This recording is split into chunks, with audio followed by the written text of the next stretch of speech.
Assalamualaikum warahmatullahi wabarakatuh. Halo, apa kabar? Kali ini kita akan membahas kerangka pemikiran dalam mata kuliah analisis perancangan sistem informasi. Di dalam slide ini nanti kita akan membahas suatu studi kasus.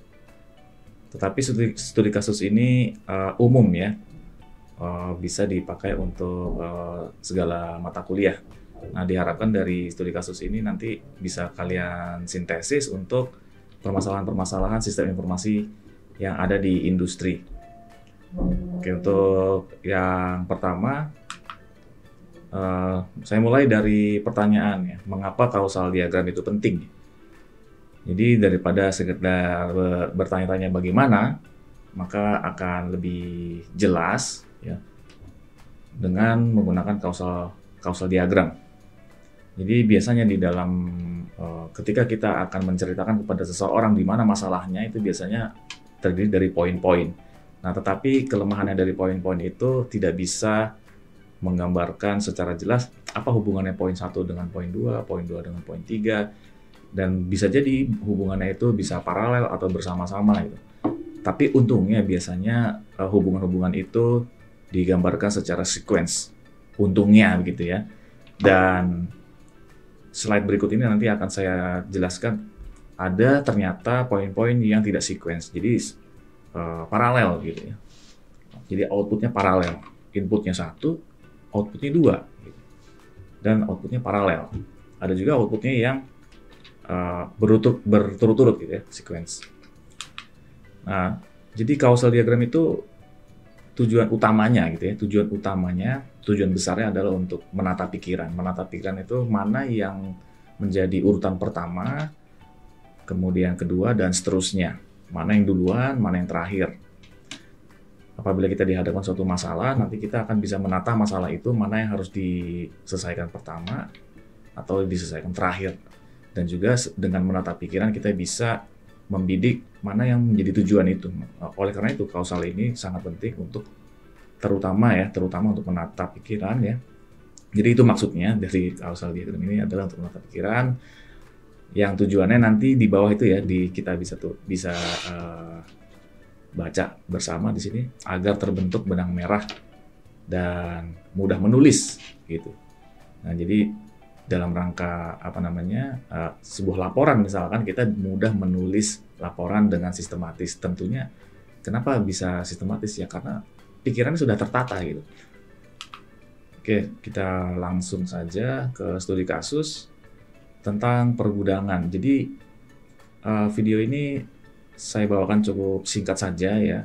Kasusnya sebenarnya ada 2 tentang ini ya, pergudangan warehouse, dan satu lagi sistem persediaan. Nah, yang sistem persediaan ini cukup panjang dan barangkali mungkin para mahasiswa bosan gitu. Jadi saya ambil studi kasus yang singkat, yaitu pergudangan dan warehousing. Oke, ini kita dalam rangka menulis sebuah laporan. Laporan apa? Laporan identifikasi, laporan observasi, atau lebih spesifiknya laporan PKL misalnya. Nah, di PKL itu kan kita akan terjun ke lapangan, ke suatu industri. Sebelum observasi di sana, kita belajar dulu tujuannya apa. Misalkan kalian interest dengan pergudangan ya. Jadi ambillah contoh ini studi kasus yang mana kalian interest dengan pergudangan. Oleh karena itu kalian cari literatur tentang pergudangan, khususnya di bagian tujuannya saja. Ya, di situ saya tulis apa tujuan pergudangan dan penyimpanan. Nah, di situ kalian cari tujuannya itu ada di sebelah kiri ya. Dari Apple 1990 ya, tahun 1990, di situ ada tujuannya, ada 7. Kemudian kalian rubah menjadi kalimat negatif. Misalkan yang nomor 1, penggunaan bangunan yang lebih maksimal, itu tujuannya. Kemudian dirubah menjadi kalimat negatif, penggunaan bangunan kurang maksimal. Yang nomor 2, menurut Apple tujuannya adalah penggunaan waktu yang lebih efisien secara singkatnya. Kemudian kalian jadikan kalimat negatif, penggunaan waktu boros, dan seterusnya.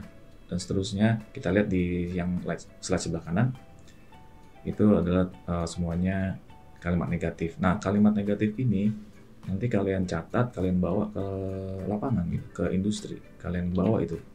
Kemudian kalian observe di sana, kalian checklist.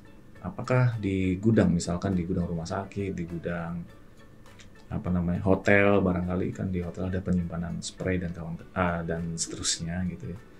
Nah, di situ kalian checklist. Apakah tempat penyimpanan gudang di suatu industri jasa atau industri manufaktur itu bangunannya kurang maksimal gitu. Misalkan yang nomor 1, oh iya kurang maksimal. Apa tandanya kurang maksimal? Yaitu masih ada ruangan kosong yang tidak diutilisasi, yang tidak digunakan, gitu ya. Misalkan masih ada semeter 2 meter gitu. Nah, itu kan lumayan buat dipakai dan itu bisa dianggap kurang maksimal. Ya. Kemudian penggunaan waktu yang boros, apa tandanya penggunaan waktu yang boros? Jadi si pegawai dalam beraktivitas di tempat penyimpanan, misalkan dia pertama mencari, kemudian mencari termasuk identifikasi ya, kemudian ketemu dan kita ambil. Nah, mengambilnya itu sulit misalkan. Itu yang nomor 3. Nah, karena sulit mengambil, akhirnya waktunya jadi boros. Gitu. Kemudian selain sulit mengambil material, si pegawai tersebut juga sulit memindahkan barang gitu. Ya. Jadi sulit mengambil dan sulit memindahkan itu bisa diukur dengan waktu. Semakin sulit maka waktunya semakin boros. Kalau semakin mudah berarti ya waktunya cepat ya. Cepat mengambilnya, cepat memindahkannya gitu. Kemudian yang nomor 5, sulit mengenali barang. Ini barang apa? Misalkan di gudang rumah sakit, ini barang untuk perawatan atau untuk life support ya, untuk mengukur pasien. Itu sulit karena mungkin tidak ada ID-nya, karena mungkin juga tempatnya acak gitu ya. Jadi semua itu yang kalimat negatif itu kalian cek di lapangan, kalian checklist. Kalau tidak semuanya terjadi itu no problem, nggak apa-apa ya. Next ya, ini visitasi ke suatu gudang, membawa catatan kalimat negatif yang tadi saya katakan. Kemudian kamu tuangkan ya. Jadi misalkan, jadi yang saya ulangi, yang di sebelah kanan ini itu semua dituang ke bidang kertas, kamu tulis. Sebenarnya sih acak ya, tapi karena video ini sangat singkat, maka ini sudah saya urutkan begitu ya. Sudah saya urutkan bahwa penampilan berserakan itu akan menjadi sebab mengapa penggunaan bangunan kurang maksimal, itu yang di atas ya. Ya, ini. Terus penampilan berserakan juga menjadi sebab mengapa proses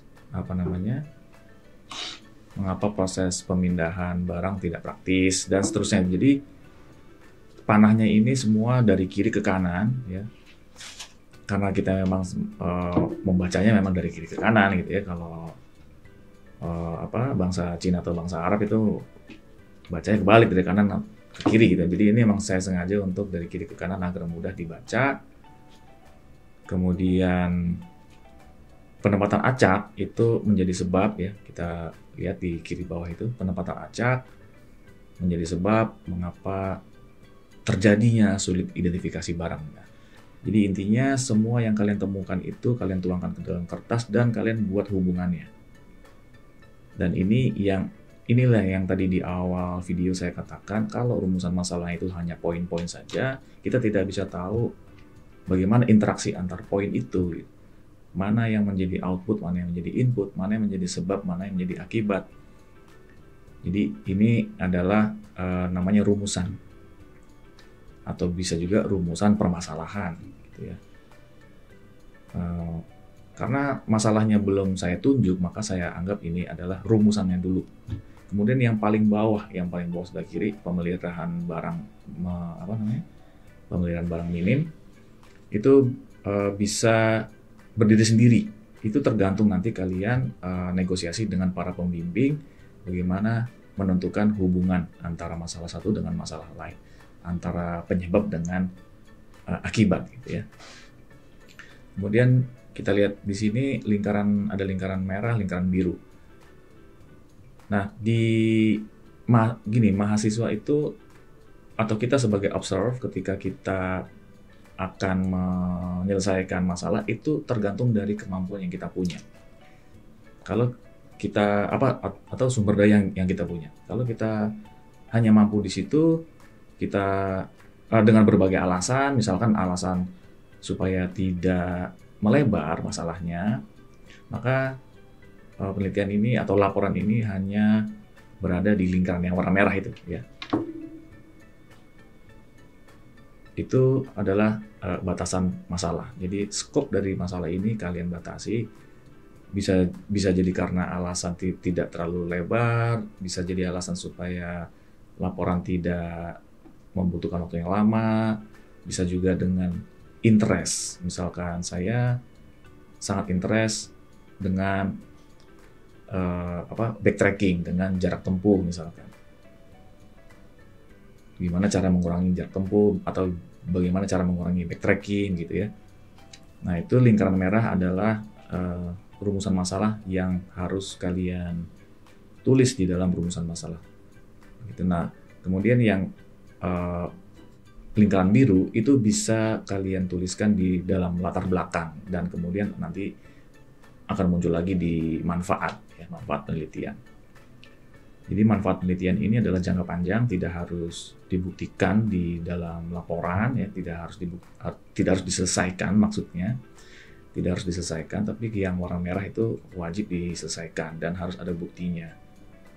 Jadi itu adalah jangka pendek ya, yang lingkaran warna merah. Jadi sekali lagi saya baca yang warna merah itu lingkarannya. Penampilan acak atau penempatan acak ya, itu bisa mempengaruhi dua sekaligus, yaitu sulit identifikasi barang dan bisa menjadi sebab terjadinya backtracking. Backtracking itu artinya orang mondar-mandir gitu. Mencari barang tuh mondar-mandir, berarti itu namanya backtracking. Nah, backtracking itu apa buktinya atau bagaimana cara mengukur backtracking? Cara mengukur backtracking adalah jarak tempuh. Jadi kejadian backtracking yang sering itu maka akan menjadi sebab jarak tempuh bertambah. Oleh karena itu panahnya kita lihat seperti itu. Kemudian yang sulit identifikasi barang juga menjadi akibat nanti karena penempatannya acak. Sulit identifikasi barang juga akan menjadi sebab ya, yang tadinya akibat dia berubah menjadi sebab ya, penyebab terjadinya penggunaan waktu yang boros. Yang seharusnya 1 menit bisa mengenali barang dan ambil. Nah, pegawai ini ragu-ragu dengan barang yang ditemui ini, apakah ini yang saya cari misalkan. Nah, karena berbagai alasan tadi yang saya sebut mungkin terlalu lebar masalahnya, maka kalian mungkin interest dengan yang jarak tempuh saja daripada penggunaan waktu boros. Misalkan mengukur waktu itu sulit misalkan. Lebih mudah mengukur jarak. Oleh karena itu, kalian lingkari itu dengan lingkaran merah. Jadi skopnya di situ. Nah, disitulah yang menjadi rumusan masalah itu yang harus kamu tulis di dalam rumusan masalah. Yang lainnya bisa ditulis di latar belakang atau di manfaat. Oke, lanjut ya. Oke, tentukan tujuan penelitian. Nah, dari rumusan masalah tadi yang kita lingkari, kita lihat gambarnya dulu ya. Jadi kita lihat bersama di sini ada gambar yang tadi sama ya. Ini kita fokuskan, yang lain dihapus, kita fokuskan di lingkaran yang warna merah. Nah, maka tentu tujuan penelitiannya adalah yang paling ujung di jarak tempuh. Itu adalah tujuan. Itu udah secara otomatis ya. Kalau kalian menentukan tujuan penelitiannya di backtracking itu bisa, tetapi nanti jarak tempuhnya menjadi manfaat. Paham ya? Kalian bisa menentukan tujuan penelitian di backtracking. Kalau kalian menentukan tujuan penelitiannya di penempatan acak, itu bisa, tetapi kalian harus wajib mencari penyebab mengapa menempatkan barang itu acak. Jadi nanti kalian gambarkan suatu faktor penyebab dan juga kalian gambarkan panah menuju penempatan yang acak. Itu kalau kalian menunjuk tujuan penelitiannya ini di penempatan yang acak. Oke, karena itu sulit ya, tutorial ini saya bawakan secara mudah ya, yang mudah dulu ya, singkat, mudah, nanti saya harapkan akan mendapatkan pertanyaan atau diskusi. Karena simplifikasi biasanya banyak pertanyaan. Baik, lanjut. Jadi tujuan penelitiannya adalah jarak tempuh. Itu tujuannya. Nah, jarak tempuh ini diapain ya? Jadi jarak tempuh ini dikurangi, gitu. Kenapa dikurangi? Ya karena tadi kalau jarak tempuh tidak dikurangi, ya saya mundur. Kalau jarak tempuh tidak dikurangi, nanti pelayanannya akan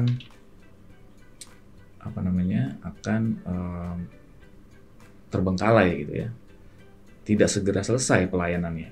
Ada orang yang minta tolong ambilkan ini obat misalkan di pergudangan apotek gitu ya, di obat.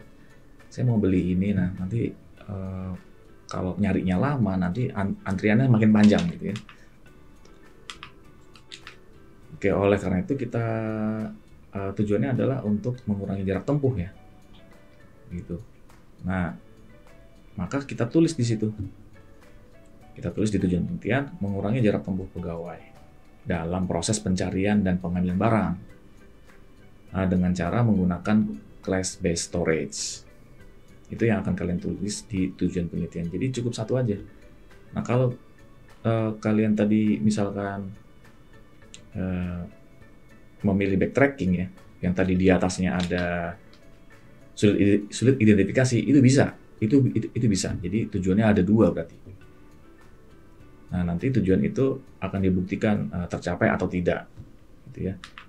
Nah, untuk sementara kita yang gampang dulu, yaitu tujuannya adalah jarak tempuh misalkan. Nah, kebetulan di sini tidak ada cabangnya, maka ya tujuannya hanya satu. Gitu. Maka kita fokus di jarak tempuh. Nah, bagaimana caranya mengurangi jarak tempuh? Nah, menurut kausal diagram ini, untuk mengurangi jarak tempuh, maka kita harus berfokus pada backtracking, ya, mengurangi backtracking. Nah, bagaimana caranya mengurangi backtracking? Nah, menurut kausal diagram ini ya penempatannya jangan acak, gitu. Jadi sekali lagi, bagaimana caranya mengurangi jarak tempuh? Yaitu ada dua yang harus kita perbaiki, adalah penempatan acaknya dan backtracking. Itu adalah tujuan penelitian. Kemudian di tulisan tujuan penelitian kan di situ ada cara menurunkan jarak tempuh menggunakan tools namanya class-based storage.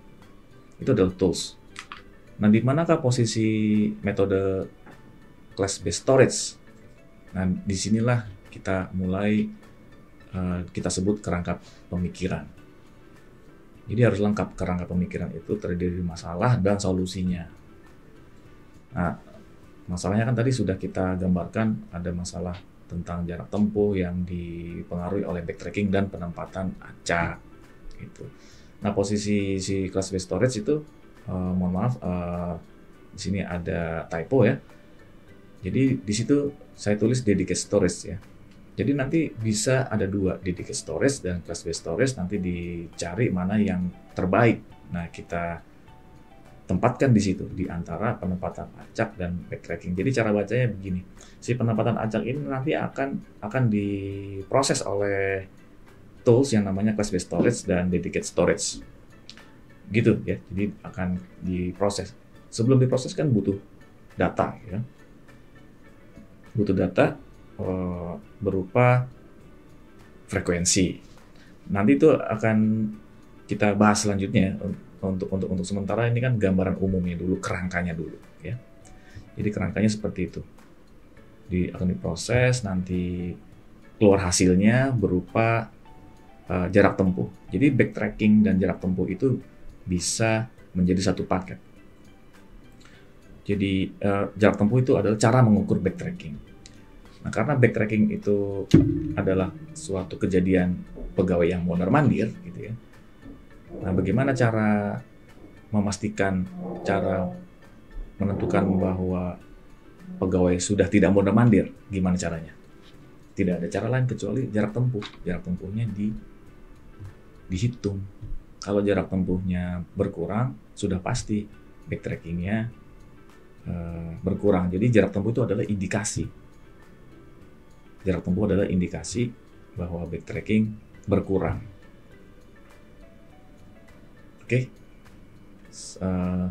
mudah-mudahan kalian bisa mengerti secara keseluruhan ya. Sebelum saya akhiri, saya berikan summary-nya dulu ya.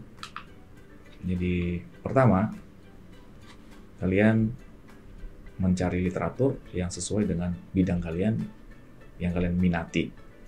Kalian cari tujuannya. Terus nomor 2, kalian ubah tujuan itu menjadi kalimat negatif. Yang nomor 3, bawa kalimat negatif itu ke studi lapangan, visitasi, checklist. Setelah selesai dari sana, kemudian kalian tuangkan indikasi-indikasi yang terjadi di dalam industri, kejadian-kejadian yang di dalam industri sesuai dengan list tadi, dituangkan ke dalam bentuk causal diagram. Nah, dalam pembuatan causal diagram ini tentunya berkolaborasi dengan para pembimbing, gitu ya. Tidak boleh sendiri. Kemudian lingkari mana yang menjadi fokus rumusan. Kemudian tetapkan tujuan penelitian. Nah, tujuan penelitian itu ada di dalam lingkaran fokus rumusan tadi ya. Gitu. Kemudian setelah menetapkan tujuan penelitian, kalian tulis itu dalam bentuk kalimat yang di dalamnya ada tools-nya, yang ada metodenya. Nah, kemudian yang nomor 7 ya, yang nomor 7 itu tentukan di mana posisi metode setelah itu selesai. Itulah kerangka pemikiran. Nah, kembali ke yang video yang di awal tadi, di awal-awal video saya katakan kalau rumusan masalah dalam bentuk poin-poin itu ambigu, multitafsir. Alangkah lebih baiknya kalau kita menggambarkan dalam causal diagram. Jadi kita bisa memetakan mana yang duluan, mana yang belakangan, dan bisa memetakan di mana posisi metode itu terhadap peta masalah. Sehingga sangat amat clear, sangat jelas. Baik. Tentunya penyampaian saya ini hanya sekilas demi kemudahan pemahaman kalian. Saya tidak terlalu memaparkan terlalu dalam. Ya, justru dengan kurangnya pemaparan itu diharapkan ada pemikiran-pemikiran kritis. Justru di situ yang saya sengaja untuk tidak memaparkan secara dalam. Saya memancing kalian supaya berpikir kritis. Misalkan, ini kalau tidak lengkap gimana? Ini kalau terjadi 2 kejadian gimana? Misalkan, itu pertanyaan-pertanyaan yang penting sebenarnya. Oke, baik. Terima kasih atas perhatiannya. Ditunggu pertanyaan-pertanyaan kritisnya. Kita bisa diskusi di lain kesempatan. Video selanjutnya tentang studi kasus sistem persediaan. Sampai ketemu di lain waktu. Terima kasih. Wassalamualaikum warahmatullahi wabarakatuh.